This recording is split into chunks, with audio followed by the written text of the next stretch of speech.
Gênesis, capítulo de número 37. Quem encontrou, diga amém.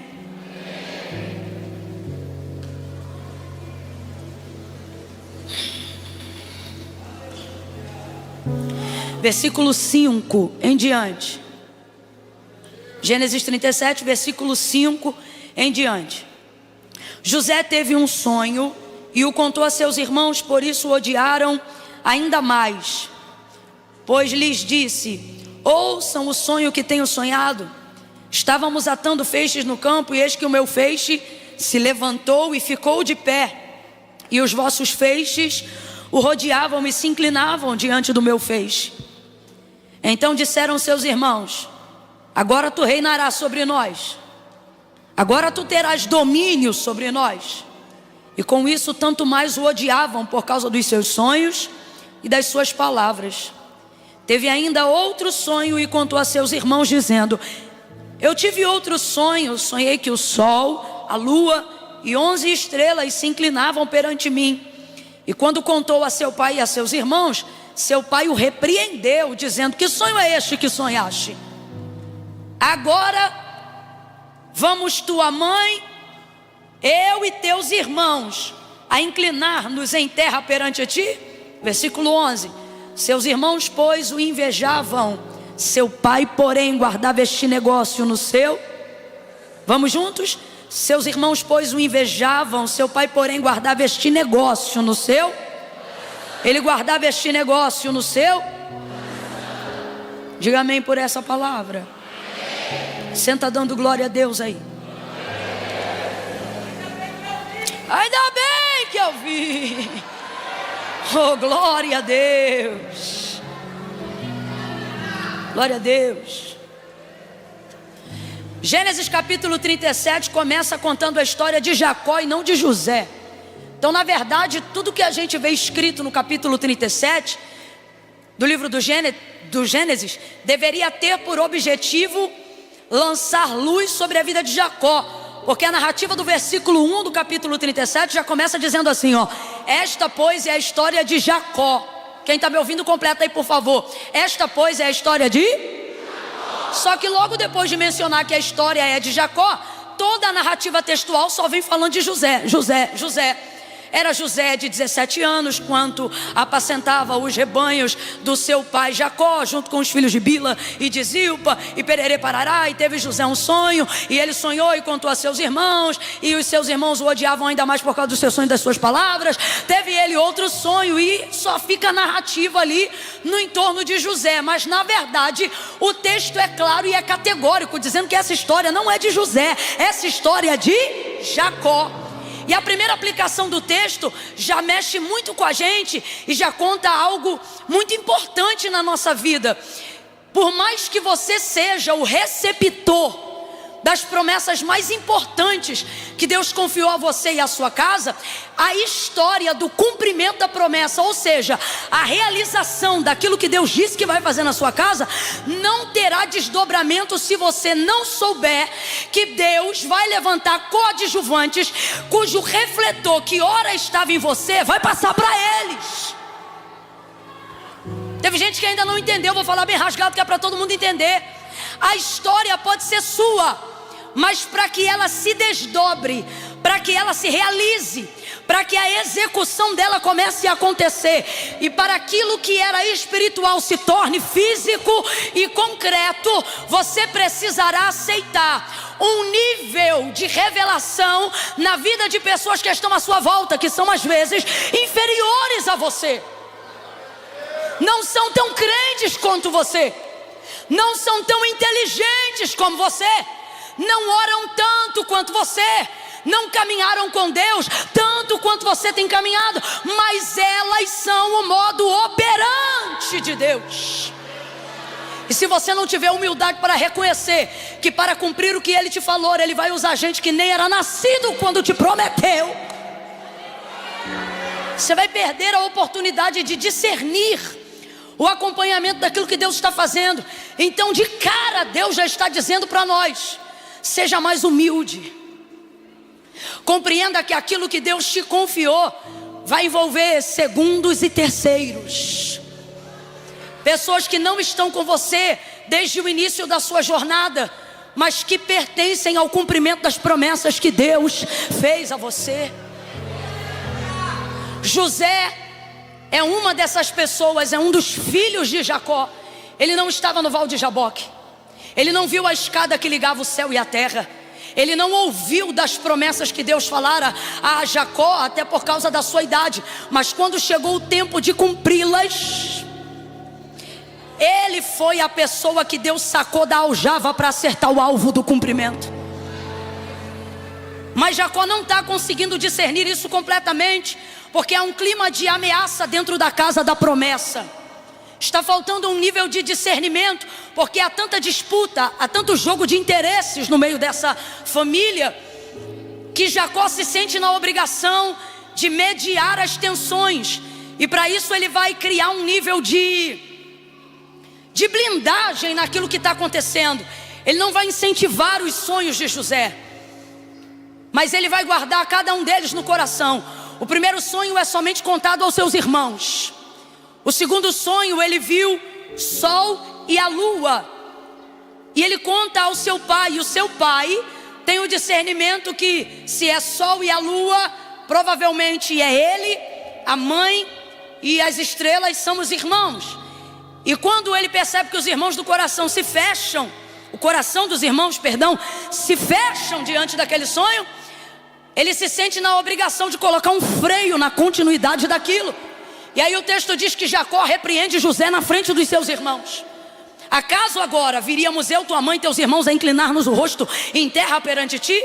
Ninguém estava discernindo aquele sonho, mas aquele sonho, apesar de ter sido sonhado por José, ele era de fato uma revelação dada por Deus.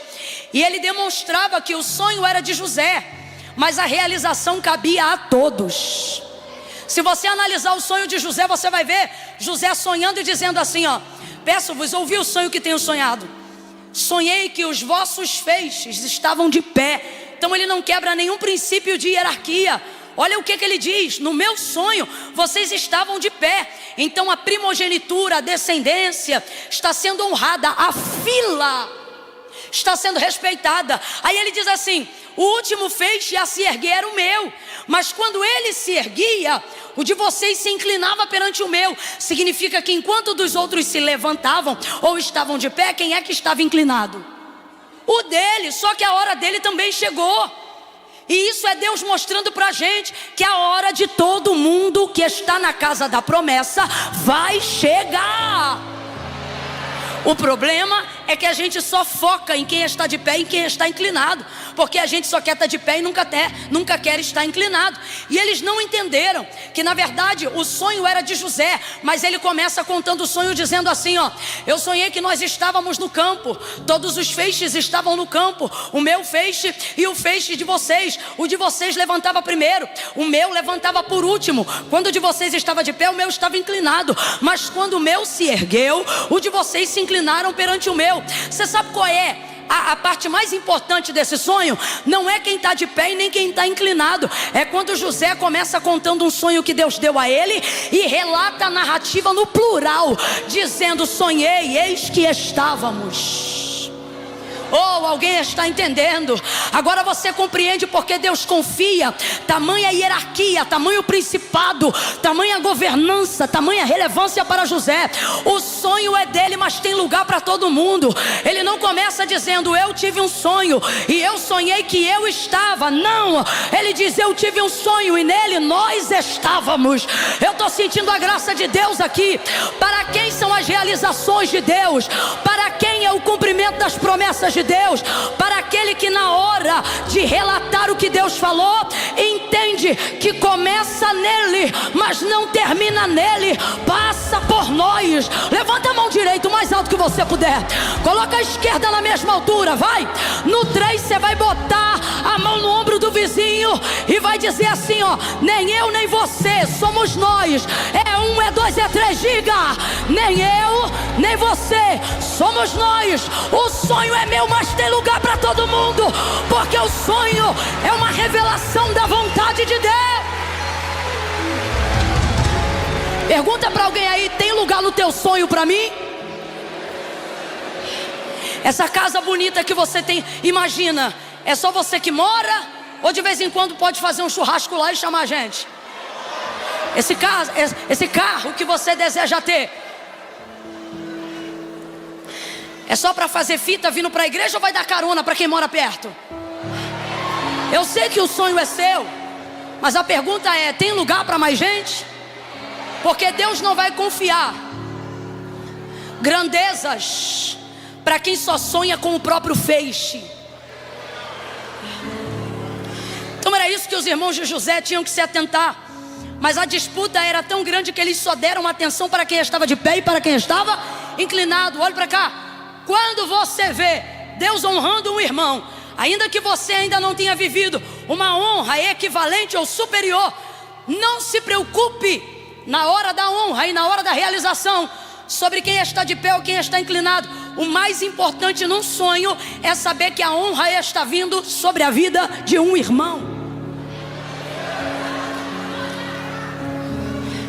Eu tenho 3 irmãs e é tudo nosso. Tudo nosso. Camila, mas elas sabem que tem coisa que é sua? Sim. Você sabe que tem coisas que são só delas? Sim. Mas é coisa de irmão, é tudo nosso. Pega aqui meu carro, vou aí pegar teu carro. Tem cebola aí, pega um alho aqui. É tudo irmão. Hoje tem dinheiro para pagar a conta, amanhã quem tem é você. É tudo irmão. Cara, eu já não estou bem hoje, quem não está bem é você. Vou aí te ajudar. Lava uma louça para mim, outro dia eu chego lá, lavo um banheiro para outra. A gente não fica olhando qual banheiro é maior. A gente não olha qual carro é melhor. É tudo nosso. Está tudo no mesmo campo.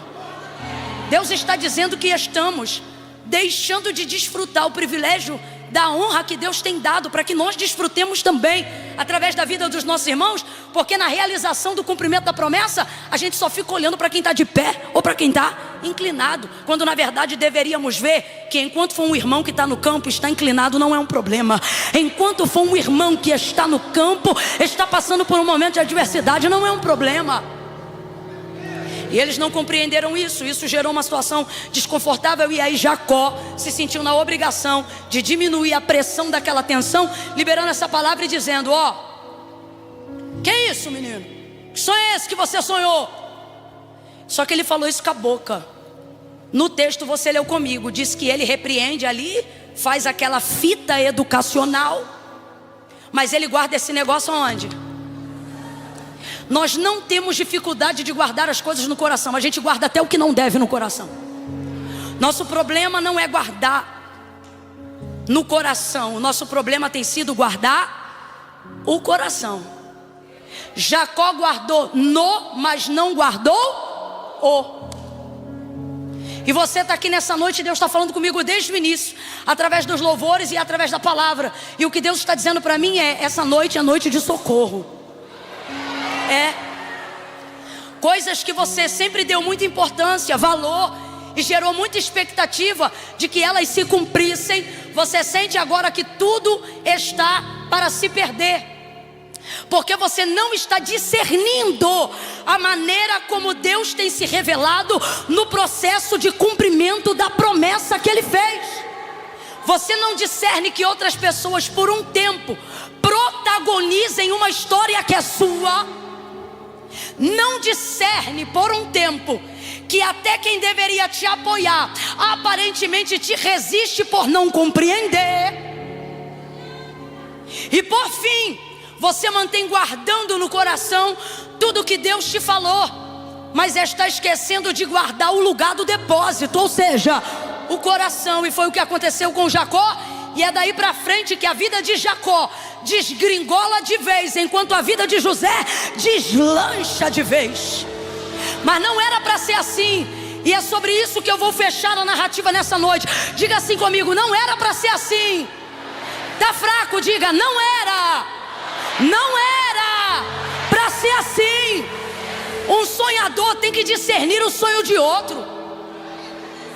Alguém que recebeu uma promessa tem que perceber quando Deus usa alguém para cumprir aquilo que Ele falou. Jacó é um homem de experiência. Jacó não é um menino. Jacó é um senhor que viu escada ligando os céus e a terra, os anjos de Deus descendo e subindo nela. Ele é alguém que lutou com Deus e venceu por aquilo que ele queria. Rapaz, ele é alguém que consertou sua casa. Ele é um homem experimentado. E eu vou falar como Deus está me mandando nessa noite. Deus está dizendo para eu pregar essa mensagem, porque Ele não quer que homens e mulheres experimentados se comportem como se não discernissem absolutamente nada do que Deus está fazendo, só porque percebeu que o refletor saiu de cima da sua cabeça, só porque não percebe o porquê outras pessoas estão resistindo à temporada do cumprimento. Guardou no coração, mas não guardou o coração. Resultado, vai fazer velório sem corpo, vai enterrar caixão vazio. E aonde a gente vê isso? No capítulo 38. Olha o que vai acontecer ali. Você conhece a história de José? Se não conhece, presta atenção que eu vou resumir rapidão agora.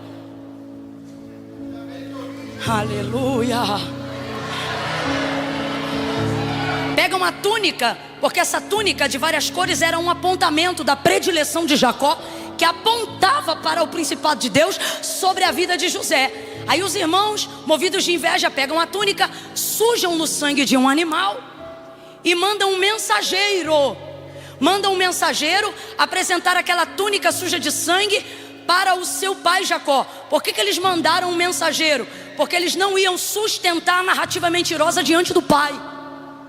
Então eles precisavam encomendar alguém que não tivesse relação afetiva dentro daquele contexto para sustentar a história. Primeira coisa, não devemos permitir com que histórias se transformem sentenças sobre nós quando elas vêm da boca de quem não temos uma relação estreita. Camila, eu não entendi. Pare de dar crédito absoluto para gente que você mal conhece. Pare de dar crédito quase que absoluto para quem te viu uma única vez. Pare de dar atenção a toda voz que diz: assim diz o Senhor. Duas coisas me irritam. A primeira que me irrita é os falsos profetas, ou os esquizofrênicos proféticos. Quem são os falsos? Os falsos profetas são os que fazem uso do nome de Deus quando Deus não disse nada, para poder retirar, extorquir, para poderem alimentar sua própria vaidade, seu próprio status. Essa raça é terrível, eu nem chamo de povo. Mas tem uma outra que me aborrece tanto quanto eles: os ingênuos. Por quê? Os simples. Por quê? Porque só ouve a Deus falar na boca de qualquer um quem não conhece a voz de Deus em casa. Quem conhece a voz de Deus em casa não confunde ela na rua.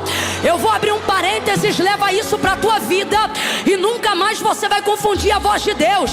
Primeiro, quem ouve Deus em casa não confunde a voz de Deus na rua. Segundo, não há nada que Deus bote na boca de um profeta que de alguma maneira ele já não tenha falado comigo antes.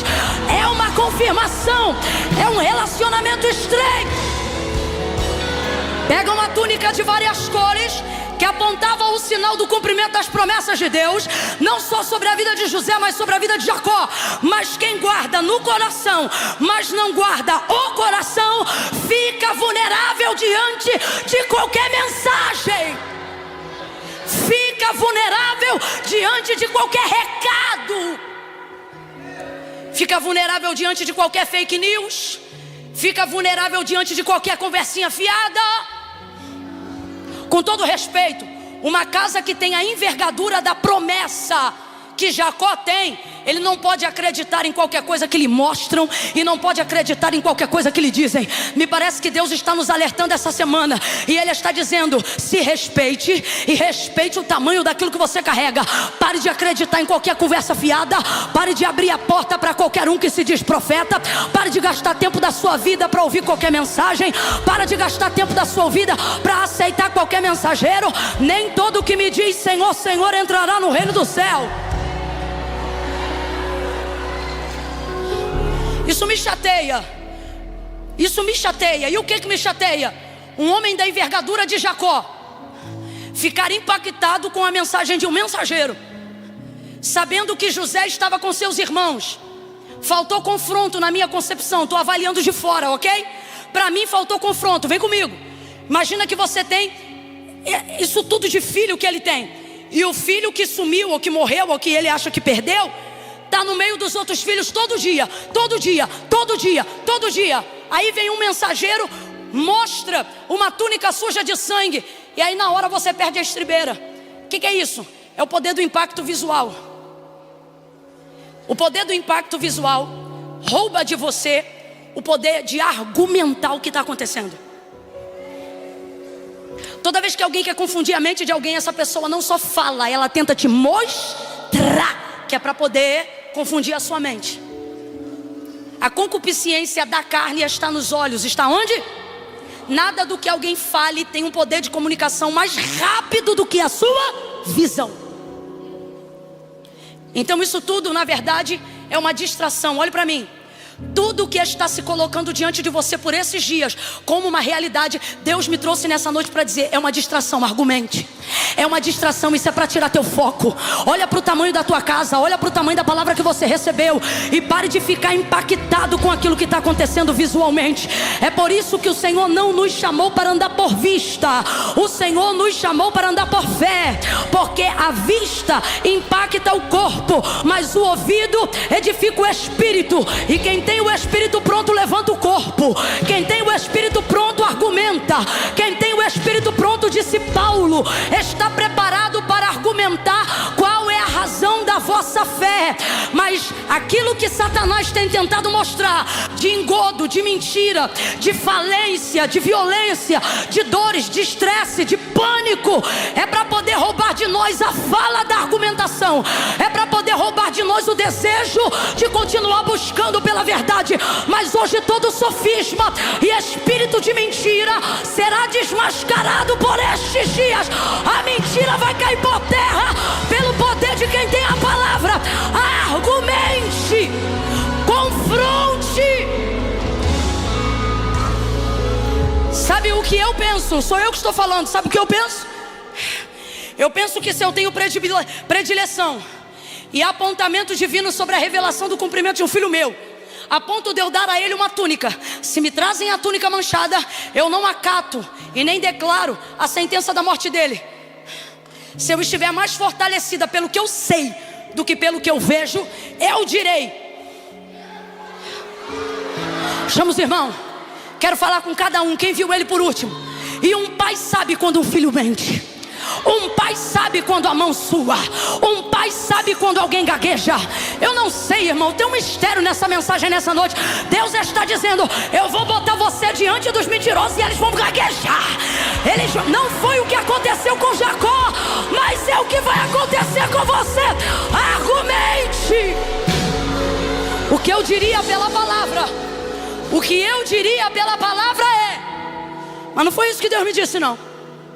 Deus não me disse isso, não. Eu olharia o sangue, cheiraria. Rapaz, o homem é pastor. Eu duvido que ele não conhece o sangue do cheiro de bode. E eu duvido que ele não sabe que o sangue do cheiro de um animal é diferente do cheiro do sangue de um ser humano. Ele é homem do campo. Mas o poder do impacto visual rouba de você outras capacidades. Capacidades instintivas e naturais de identificar a verdade. Só que você está tão abalado, que rouba de você a capacidade de confrontar a mentira, de desfazer o estratagema. Aí você diz assim: Camila, mas isso não mudou nada para José. Irmão, de fato, pelo contrário, tudo isso promoveu o cumprimento da promessa na vida de José. Mas você leu comigo o capítulo 37, no versículo 1. A história não é de José, a história é de... E ele não deveria ter sido obrigado a, durante todos os anos em que José crescia e já estava governando sobre o Egito, a viver em estado de luto. E por que Jacó está em estado de luto, enquanto José está no auge do cumprimento de uma promessa que dizia mais respeito ao pai do que ao filho? Isso não é justo. Aí você olha e pensa: era da vontade de Deus que assim fosse? E eu lhe respondo: não. Porque quando Deus te faz uma promessa, que Ele vai cumprir é certo, mas a maneira como você reage em decorrência da promessa não é com Deus, é com você. É você que tem que defender o que é seu. É você que tem que se mover em direção àquilo que você acredita. É você que tem que argumentar diante daquilo que não combina com o que Deus te falou.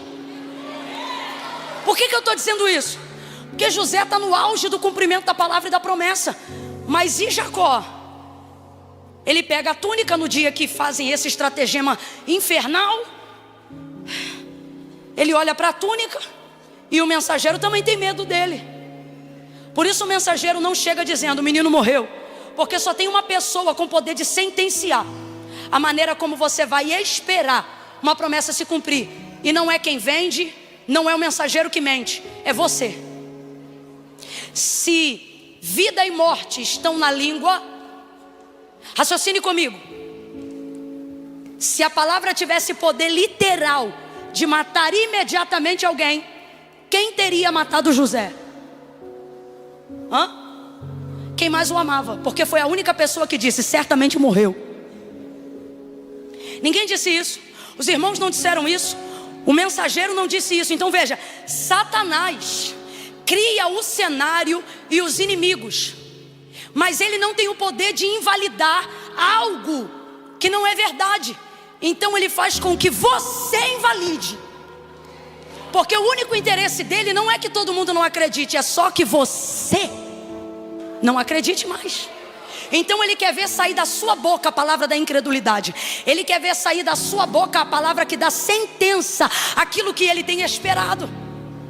Então a única pessoa que, se tivesse poder na fala de matar imediatamente José, era aquela que justamente mais o amava, seu pai Jacó. Agora veja, o mensageiro não chega dizendo morreu, ele chega mostrando a túnica e pergunta: tu reconheces se essa é ou não a túnica do teu filho José? Ele não fala nem do sangue, ele fala da túnica. Olha a pergunta: reconhece se esta é ou não a túnica do teu filho José? Olha para mim. Quando você estiver diante de pessoas que você não tem intimidade, que você não tem relação profunda, que você não tem entrosamento espiritual com elas, pare de abrir a boca mais do que deveria, só responda o que foi perguntado.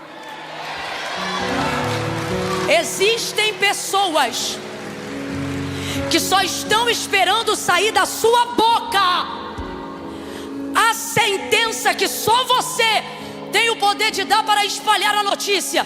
Olha a pergunta, eu repito: reconhece se esta é ou não a túnica do teu filho José?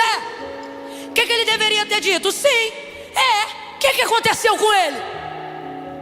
Eu estou inventando, gente? Ou o correto, o prudente, o mais sensato seria avaliar isso. Mas o impacto visual está abalando o que a gente ouviu.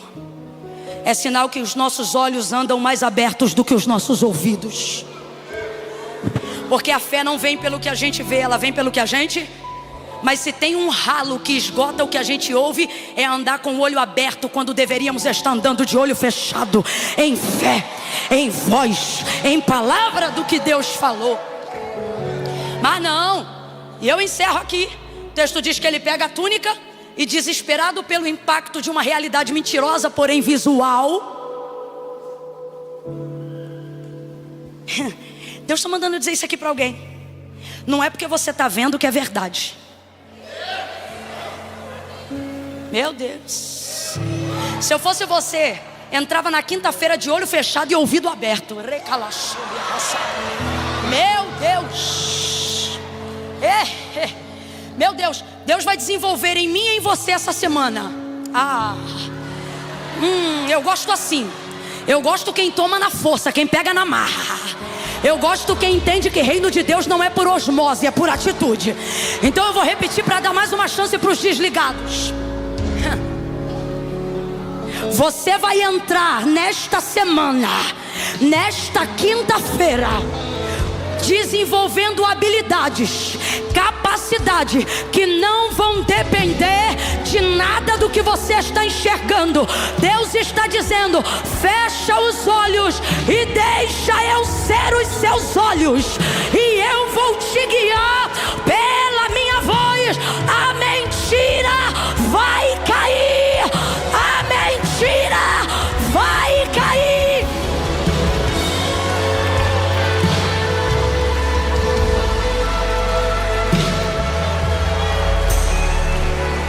Feche a boca, feche os olhos essa semana. Diante do sangue, diante do engodo, feche os olhos e só responda o que foi. Olha para mim. Para de usar a internet para explicar coisa que quem não gosta de você não vai fazer questão nenhuma de entender. Só responda o que foi perguntado. Não dê mais informações para quem você mal conhece. Reconhece se esta é ou não a túnica do seu filho José? Deveria ter dito sim, conheço. O que houve? Interessante que eles não foram. Eles não programaram para dizer ao mensageiro assim, ó, diga que ele morreu. Não. Se você olhar o texto, os irmãos de José dizem assim ao mensageiro: manda essa túnica lá no meu pai e manda ele reconhecer se é ou não do filho José dele.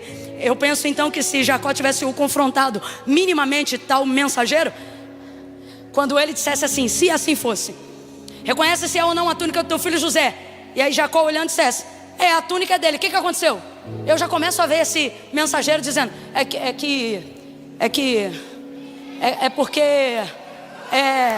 e é assim que alguns adversários vão ficar esses dias. É porque é que me mandaram vir aqui. Meu Deus, isso aqui é profético. Isso é profético. Meu Deus, isso aqui é profético. Só que o que Jacó fez? Declarou uma sentença, porque ele tinha as promessas guardadas no coração, mas não tinha guardado o coração. E qual é a orientação bíblica? Guarda o teu. Ele não diz guarda no teu, ele diz guarda o teu coração, porque dele procedem as saídas que saltam para a vida. Então José guardou no, mas não guardou o, e na hora deu uma sentença que não tinha nada a ver. Olha ele, impactado visualmente. É do meu filho José, certamente uma besta fera o comeu. Ih, viajou. Quando você começa a ser guiado mais pelo que vê do que pelo que Deus te disse, você não só narra uma sentença indevida, como ainda cria um cenário de desgraça. Certamente uma besta fera o comeu, foi despedaçado. Mano, Satanás quer trabalhar com a tua emoção, filho. O inimigo quer mexer no teu emocional, filha, porque ele sabe que contra o espírito que está em você ele não tem poder. Se tu reagir no espírito, ele desce. Se tu reagir no espírito, ele se subordina. Se tu reagir no... Camille, como é que é o espírito? O espírito não reage igual à emoção. A emoção é almática. A emoção grita, a emoção chora, a emoção diz, ai, foi despedaçado. Mas o espírito diz, lembra que tu tem palavra e a palavra não dizia isso. Confronta com a palavra. Qual foi a palavra que eu te entreguei? Traga no teu coração uma palavra que eu te disse. Mas emocionado, ele já cria um cenário de desgraça e diz, está despedaçado meu filho, certamente morreu. Aí ele diz assim, com choro hei de descer à sepultura, porque foi despedaçado meu filho José. E chorou, e passou a viver como se estivesse morto, porque ele diz, com choro hei de descer à sepultura. O que ele está dizendo? A partir de hoje eu estou de luto, e só saio desse luto depois que eu sair do corpo da minha morte. Passam-se os anos e Deus está cumprindo tudo o que prometeu a Jacó através da vida de... Mas ele sabe, ele sente, porque ele deu uma sentença cedo demais para um mensageiro que ele mal conhecia.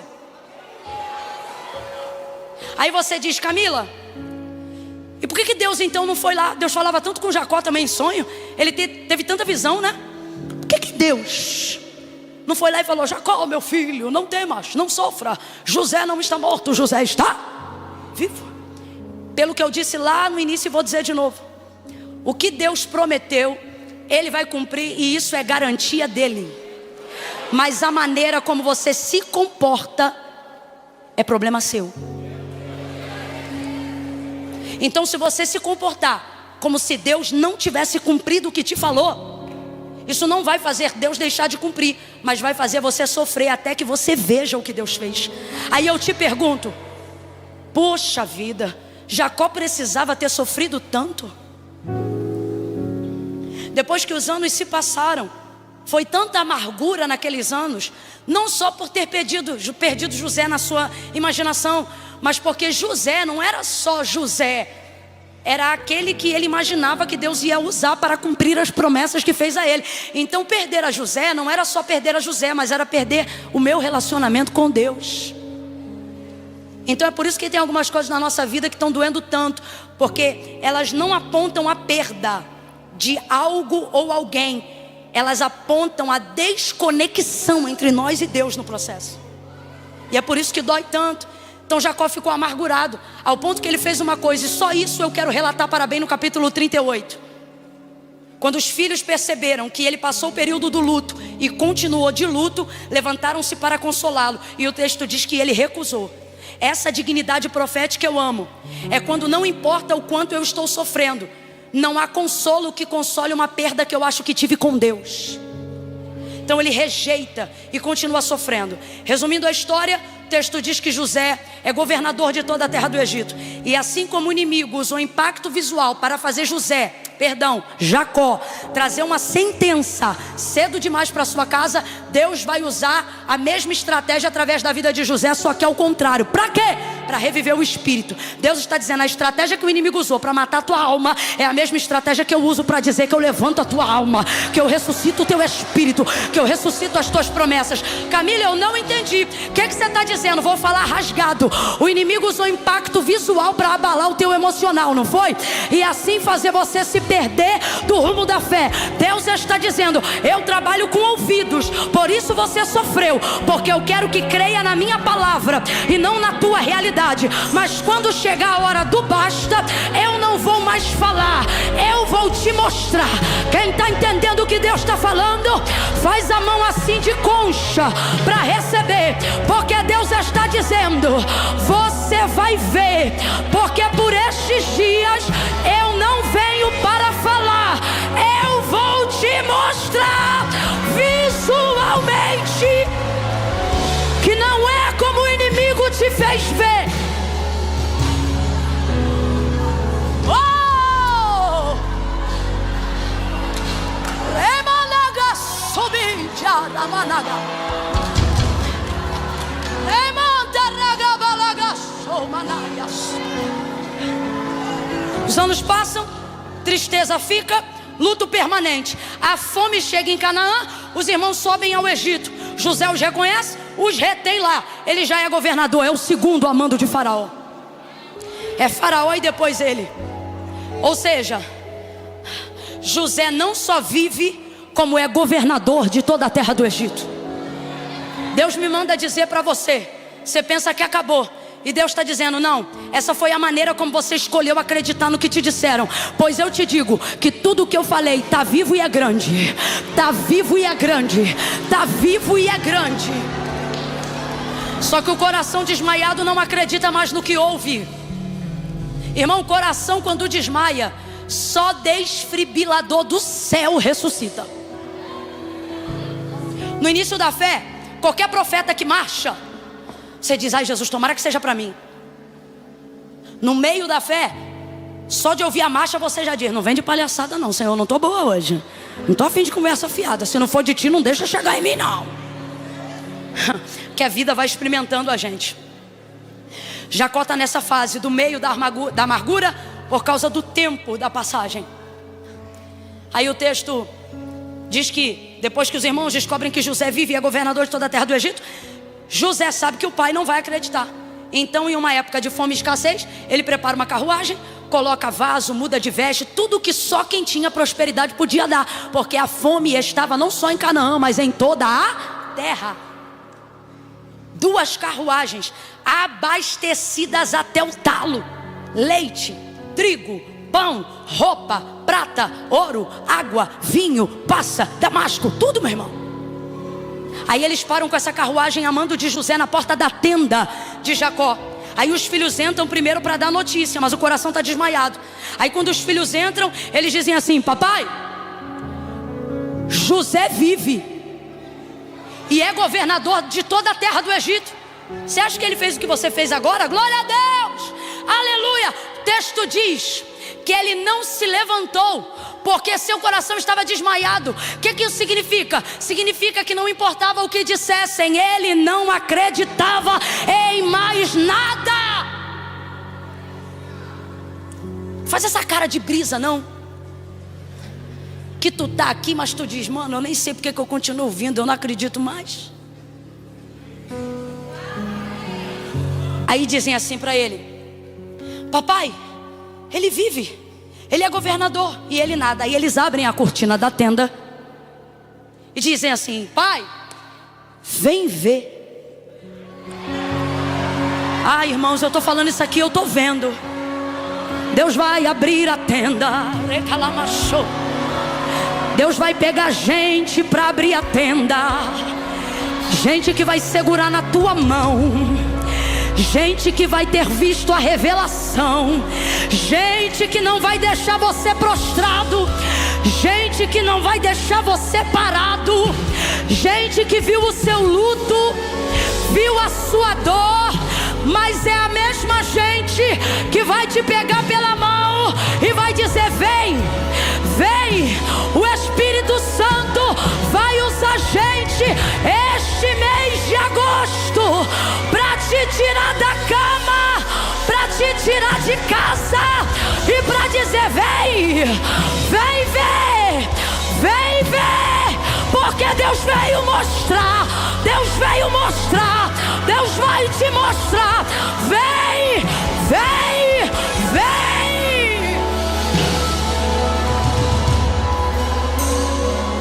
Seus filhos levantam ele e levam ele para fora da tenda. Todas as vezes que teu coração sofreu demais por não ter visto o que ouviu, Deus te dará um sinal visual daquilo que por audição você não crê mais, mas não deixará você desistir daquilo que ele falou. Quando Deus torna a falar com Abraão de filhos, parece que o coração de Abraão também já não está mais tão ávido quanto em Gênesis 12, quando Deus o encontra posteriormente. Então, enquanto Deus fala, parece que Abraão não tem uma reação intrépida como outrora quando conheceu Deus, porque o tempo tem o poder de esmagar as nossas esperanças. Mas aí Deus reage dizendo assim para Abraão: Abraão, vem para fora. E o termo correto é: Abraão, sai da tua tenda e vem pra cá, vem pra fora, vem pra fora. O diabo quer te isolar, porque ele está com medo do que Deus vai te mostrar.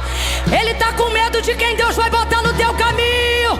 Então Deus está me usando hoje aqui para te dizer: vem para fora, sai da tenda. Você que está em casa ao vivo, vai para a igreja essa semana. O diabo está com medo do que Deus quer te mostrar. Sai da tenda e vem ver. Ele disse: Abraão, sai da tua tenda.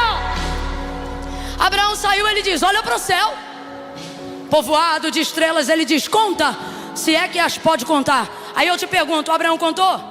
A gente não sabe, mas ele conseguiu saber quantas estrelas tinha no céu, sim ou não? Conseguiu saber? Conseguiu saber? Deus o impressionou. Quando o diabo te mostra a realidade, ele te impacta. Quando o diabo quer te enganar, ele te abala. Mas quando Deus quer te restaurar, ele te impressiona. Ah, não. O teu trauma será curado com uma impressão que sou só eu ou mais alguém está entendendo isso aqui?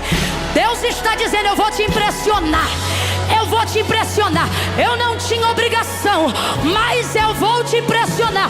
Coração desmaiado vai voltar a bater.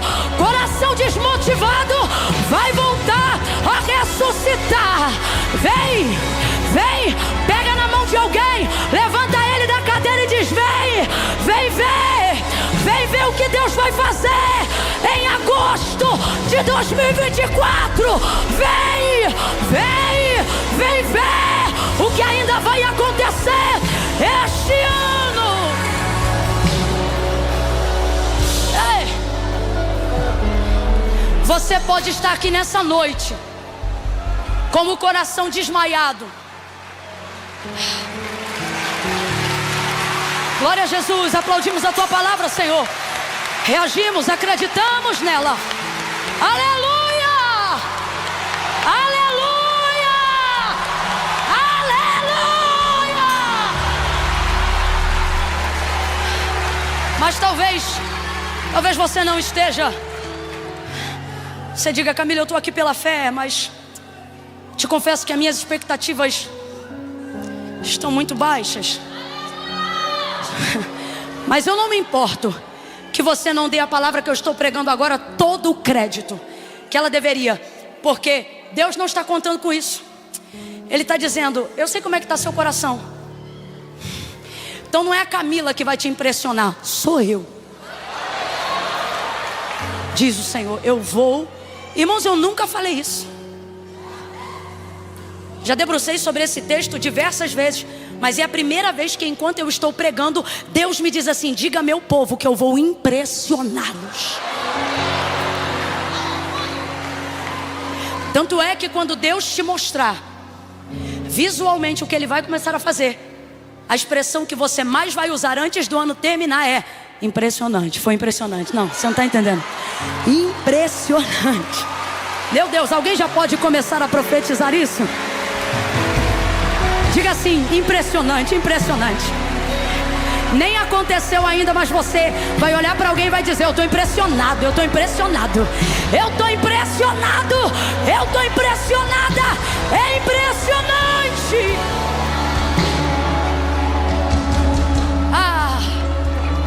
Ele saiu e quando ele viu, ele creu.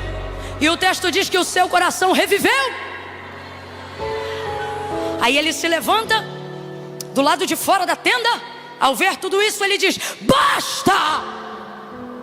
Tem coisa na nossa vida que quem dá o basta não é Deus, sou eu. Vou falar de novo.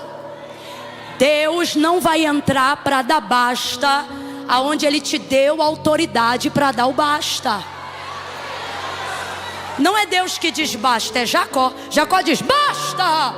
O que ele está dizendo? Chega de luto, chega de depressão, chega de dor, chega de chorar por causa de mensagem mentirosa, falso profeta, filho enciumado, homem de coração estranho. Chega!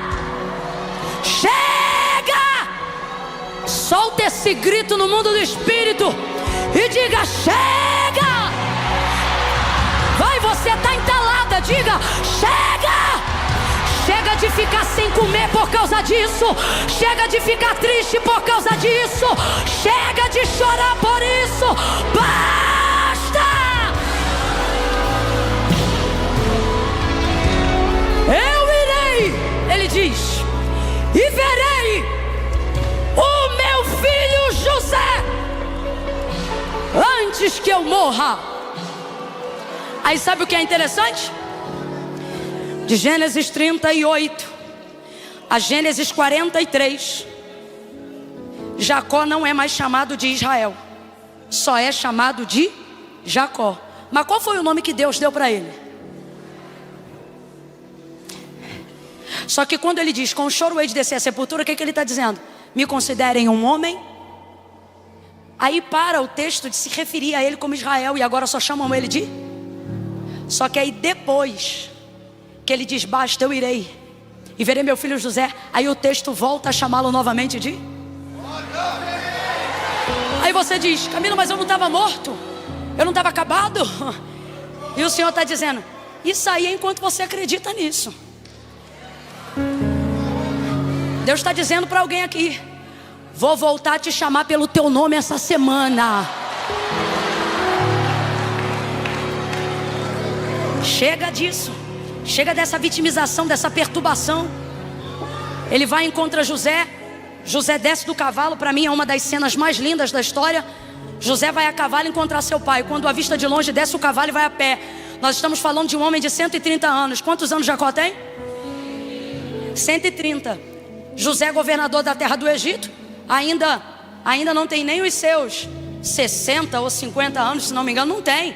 E ele vai se pendurar no pescoço de um homem de 130 anos e vai chorar. Ele parece até que ainda é aquele menino de 17 anos. Ele perde a noção que está diante de um ancião. E o texto diz que ele se pendura no pescoço do pai e fica chorando. Agora sabe o que é mais lindo? Não é Jacó que corre para ele, é ele que corre para Jacó. Porque Deus está dizendo: a tua promessa não só está viva, está indo ao teu encontro. Ela está indo ao teu encontro. Aí ele agarra no pescoço do pai e fica pendurado. Vem comigo e diga assim: pendurado. Fala assim, ó: ele se pendura. Rapaz, ele perdeu a noção. A gente está falando de um homem aí que, se fosse magro, tinha 70 quilos, em cima do pescoço de um ancião de 130. Sabe o que eu acho mais bonito do que José se pendurar? É o velho de 130 aguentar. Porque quando você está morto, tu não aguenta nenhuma pena. Mas quando tu diz: basta, eu irei e verei. Quando tu está deprimido, tu é chato. Quando tu está fraca, tu é enjoada.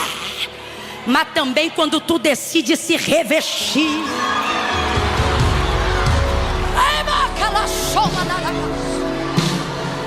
É por isso que Satanás está querendo minar a tua mente. Porque ele só quer que você acredite que você não consegue. Mas Deus já está dizendo: essa quarta-feira tem um nome. E hoje, só hoje, o culto ouça vai abrir uma exceção para não ser culto ouça. Hoje é culto basta. Hoje é o culto do basta. Vem com a mão e faz assim, ó: basta. Chega. Eu vou pra cima. E eu vou aguentar o peso do cumprimento da minha promessa. Oh, meu Deus! José chora. Ele chora. Bruna, sobe aqui rapidinho, por favor, amiga. Ele chora, José chora, todo mundo chora. E Deus faz uma obra linda naquela família. Não tem divisão, não tem quebradeira, tem restauração, amor, comunhão, realização. Mas uma coisa mexeu com a minha vida e nunca mais eu vou esquecer. Mesmo que eu viva mais de 100 anos, é quando Jacó para na frente de Faraó. E Faraó pergunta assim para ele: seu Jacó, quantos anos o senhor tem? Aí ele diz assim: eu tenho 130. E poucos e maus foram os meus dias. Como é que vive pouco quem vive 130 anos, gente? Só que ele está medindo o tempo de vida pelos anos e não pela vida. Não basta você ter muitos anos de vida, você precisa ter muita vida nos anos. E qual foi a vida que Jacó teve? Uma vida que desde o dia que ele sentenciou achando que perdeu José, ele se perdeu também. Então ele vai dizer para o homem mais poderoso do mundo: eu tenho 130, mas poucos e maus. Irmãos, eu não sou de fazer isso porque eu tenho respeito pelos personagens bíblicos, porque eu sei que eles não são personagens, eles são pessoas que Deus amava e ama. Só que hoje foi a primeira vez que eu olhei para esse texto e Deus falou comigo: pregue de uma maneira que o que ocorreu a José não ocorra a este povo que ouve a minha voz hoje.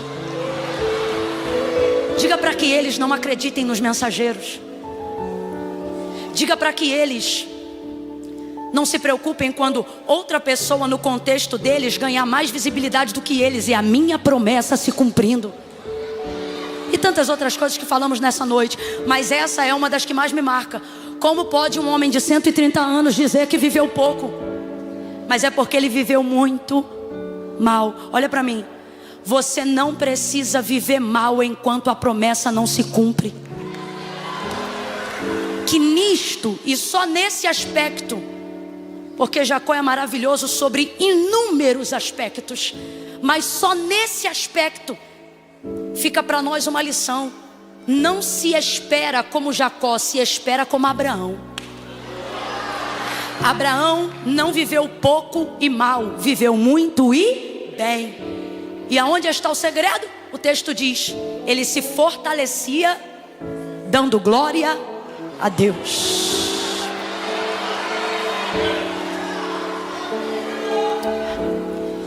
Preste atenção.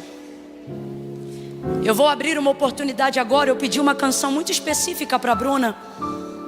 Quando eu disser 3, ela vai liberar essa canção. E no 3, você está liberado para voltar a acreditar no que Deus disse, como Deus disse, não como o diabo tem te feito acreditar nesses dias. Então você que se afastou do que Deus falou, porque ficou impactado pelo que viveu. Talvez você viu alguém que era mais crente do que você cair. Talvez Satanás pegou a túnica de alguém que você amava e manchou. Isso abalou teu emocional e consequentemente tua vida espiritual. E hoje eu prego, você celebra, porque entende a palavra, mas está distante do Deus que ministra ela. E a única maneira de corrigir isso é voltando ao lugar original da aliança que você fez com Deus. Eu não quero que você viva mais um ano distante da presença de Deus, mais 3 meses, 6 meses ou 6 anos. Deus está falando com alguém aqui, distante da presença de Deus, para que lá na frente, quando Deus cumprir tudo, você falar: puxa vida, eu fiquei tanto tempo desviado, tanto tempo afastado, por que Deus não me trouxe antes? E Deus está dizendo: porque a promessa quem cumpre sou eu, mas o basta quem dá é você. É noite de basta para quem está afastado dos caminhos do Senhor, para quem se desviou, para quem ficou desmotivado, para quem caiu, para quem, sei lá. Só que você reconhece que está fora do lugar. Então eu vou contar de 1 a 3. E quando eu disser 3, hoje eu não vou te pedir para levantar a mão como eu sempre faço. Hoje eu vou pedir para você se mover em direção ao lugar de origem. Volte ao altar, porque hoje quem vai te receber não é um juiz, é o teu pai. Eu conto 1, a igreja em oração agora, intercessores em atividade. Quem deseja salvação, quem deseja redenção, esse culto foi preparado para a glória de Deus e esse final para a sua redenção.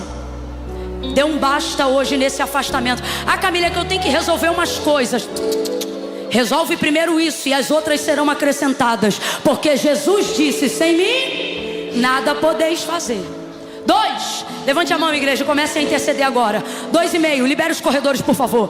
Libere a fita dos corredores, por favor. Ore, ore, vamos, igreja, ore. Ore. Enquanto você ora, eu quero aproveitar para dizer que semana que vem, quarta-feira, tem culto Ouça de Novo. E 30 minutos antes nós vamos estar aqui de joelhos dobrados em oração, antes do culto começar. Camila, sou eu, é comigo que Deus está falando. Estou afastado e quero voltar. Me distanciei e quero reconciliar. Coragem. 3, tira teu pé do chão e vem para o altar agora.